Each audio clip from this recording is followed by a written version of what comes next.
This is the start of a new travel day. I'm traveling from Riga to Vilnius in Lithuania. Let's get this travel day started.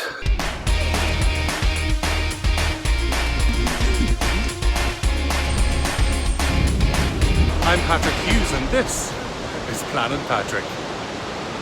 And so I find myself back at Riga Bus Station, which is where I got dropped off on the Lux Express tour from Tallinn 2 days ago. This time it's actually light rather than dark, which is quite nice, so we can all see what's going on. I'm afraid I have another 4.5 hour trip today from Riga to Vilnius in Lithuania. It is later than I would like. It's currently 4:30, meaning I'm not getting in until around 9 p.m. There were 4 or 5 options to travel to Vilnius today. They were all consolidated into this single trip. I'm imagining that due to COVID, fewer people are traveling, and as a result, they're unwilling to send quite so many coaches. So it's going to be a bit similar to the last time. Look, the seat was comfortable, but the reality of it was I was exhausted by the time I got off it and slightly cranky. I mean, that's a shock to everybody. My tips to myself this time are to enjoy listening to a podcast, watch something on my iPad, and don't try and work for the 4 hours because that would be silly. I did mention earlier the importance of sorting out snacks and food on a travel day. So I've been to my favourite local supermarket and I picked up a little chicken sandwich, €1.90, and a soft drink, 80 cents. Dinner has cost me €2.70. That's the Baltics on a budget for you. Alright, let's have a look inside this bus station and see if there's anything worth looking at. I'm sure there is.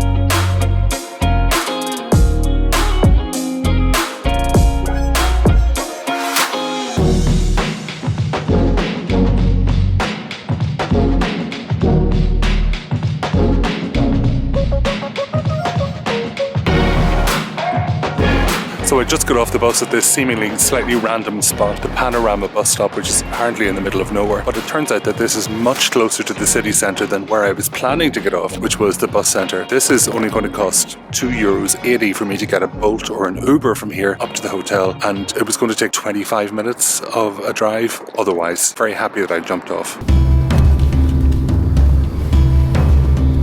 And so less than 10 minutes from that bus stop, here I am at the Ibis Vilnius centre. I'm not sure that it's actually close to any part of the centre, but I think most parts of the old town can be reached in about 10 to 15 minutes walk from here. So let's go and get checked in and see what the room is like. Hopefully it's nice, and hopefully it's not on this busy road.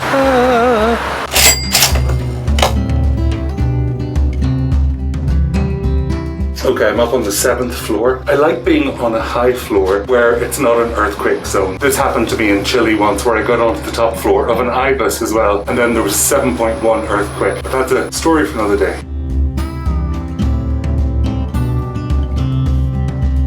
Well, let's get into this room tour straight away. I'm actually really impressed with the size of this room. That's quite a big double. Let's try it out. I am tired. I may not get back up again. Ooh. Hello. Oh, this is comfortable. I could easily snoozle. 2 pillows, nice and soft. I'd rather a couple more. Maybe there's some more in the room somewhere. Let's see if we can see anything out the window. Might be a little dark. No, I don't think we can see anything much. I think the room feels spacious because those ceilings are really very, very high. I think they must be 11 foot. There's a feeling of the Ibis Styles type hotel, if you've ever stayed in one of those, in that there's a little bit of colour, there's a few quirky kind of lamps. This is cute. The design of this wardrobe is really snazzy. This I'm familiar with. This is used very widely in the Ibis brand worldwide. I think I may even have seen something similar to this in Australia. The television is quite small given the size of the room. I do like that there's a proper desk here, and this appears to be a multiple charging point, and very handy when you've got a whole load of computer equipment like I do. There's a bench over here that I assume is for your suitcase. Squeaking Betty will be on there shortly. In general, I think this hallway is big, but I think I might spot the reason why. I think this may be a suite for people with mobility issues. That's absolutely fine by me. It means that this bathroom is really very big. This is designed so that somebody who uses a wheelchair can move in and out very easily, and actually this looks great. There's a mobility seat here and plenty of towel space. There's one of these shower heads, which I like, the ones which are at an angle. The tiling appears to have been done relatively recently. Bit of a hook here. The loo is here with a red pull cord, and then there's quite a large mirror here that's lit really quite well. The hairdryer is at an appropriate level, so I think that looks pretty good. Plenty of space. There's a power socket on this side. That makes sense for charging your mobile phone. I like to have it close by. I think the room looks great. I need to upload the latest video. I'm just checking what the internet speed is like here. It's currently getting 13-14 megabytes on the download. That's disappointing. In Estonia, the speeds were more like over 100.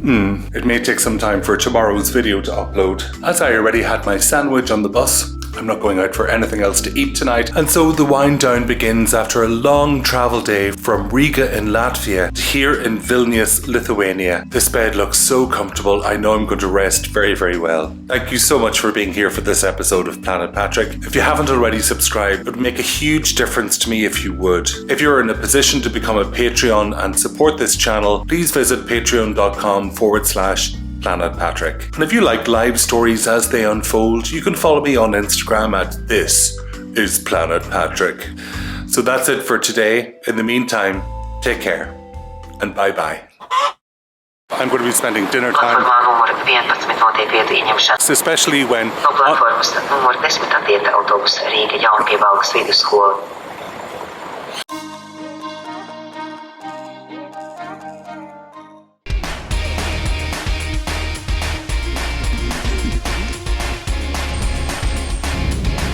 I'm Patrick Hughes, and this is Planet Patrick.